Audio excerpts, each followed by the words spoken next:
নমস্কার বন্ধুরা, আজকের রেসিপি হলো সয়াবিন কষা।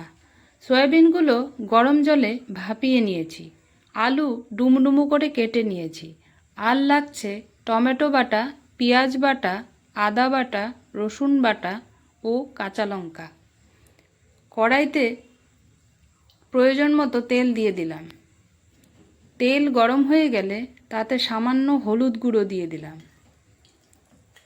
এবার দিয়ে দিচ্ছি টুকরো করে কেটে রাখা আলু। আলুটাকে 5 মিনিট ঢাকা দিয়ে ভেজে নিতে হবে। যোগ করলাম সামান্য নুন।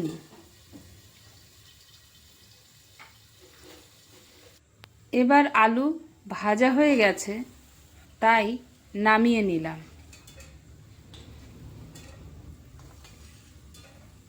এভাবে সয়াবিনের তরকারি রান্না করলে মাংসকেও হার মানাবে। আবার দিয়ে দিচ্ছি অল্প তেল, দিয়ে দিলাম সয়াবিনগুলো।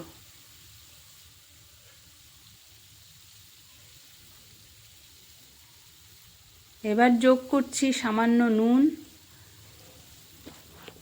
অল্প হলুদ গুঁড়ো,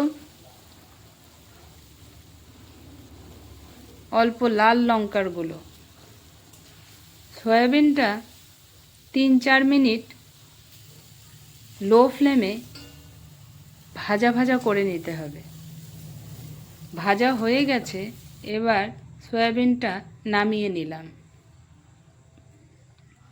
আবার প্রয়োজন মতো তেল দিয়ে দিচ্ছি।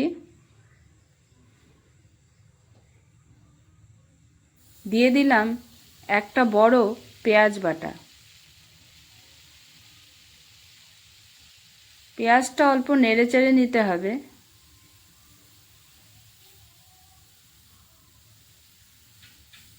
দুই 3 মিনিট নেড়েচেড়ে নেওয়ার পর যোগ করলাম 1 চামচ আদা বাটা ও 1 চামচ রসুন বাটা। দিয়ে দিচ্ছি কিছু কাঁচা লঙ্কা, যেটা মাঝখান থেকে চিড়ে নিয়েছিলাম। এরপর আবার কিছুক্ষণ ভেজে নিয়ে তারপর দিয়ে দিতে হবে টমেটো বাটা।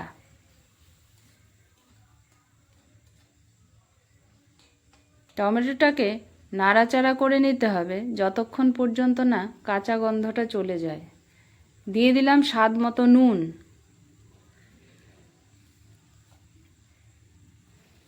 দিয়ে দিলাম 1 চামচ হলুদ গুঁড়ো।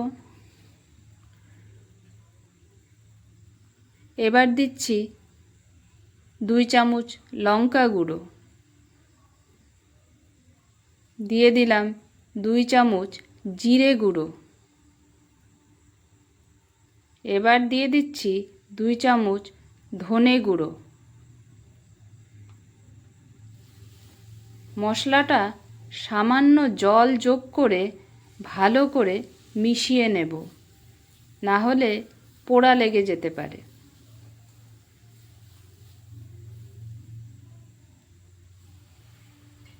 মনে হলো একটু জল প্রয়োজন আছে, তাই আবার জল অ্যাড করলাম। এরপর দিয়ে দেব ভেজে রাখা আলু ও ভেজে রাখা সয়াবিন। তারপর মশলার সাথে সয়াবিন ও আলু ভালো করে মিশিয়ে নিয়ে 5-7 মিনিট লো ফ্লেমে কষাতে হবে। কষানো হয়ে গেছে, এবার প্রয়োজন মতো জল দিয়ে দিলাম। আমি তরকারিটা একটু মাখা মাখা করব, তাই কম জল যোগ করছি। আপনারা আপনাদের প্রয়োজন মতো জল দিতে পারেন। এরপর ঝোলটা ফুটে আসলে তাতে যোগ করব অল্প চিনি।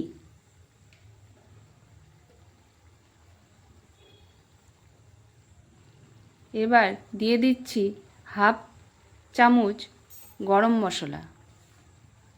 সব কিছু ভালো মতো মিশিয়ে নিয়ে আরও 5 মিনিট ফুটিয়ে নিতে হবে। এবার তরকারিটা নামিয়ে নিচ্ছি। ভিডিওটা ভালো লাগলে লাইক, শেয়ার ও কমেন্ট করবেন। আমাকে সাপোর্ট করার জন্য আমার চ্যানেলটা সাবস্ক্রাইব করবেন। টাটা।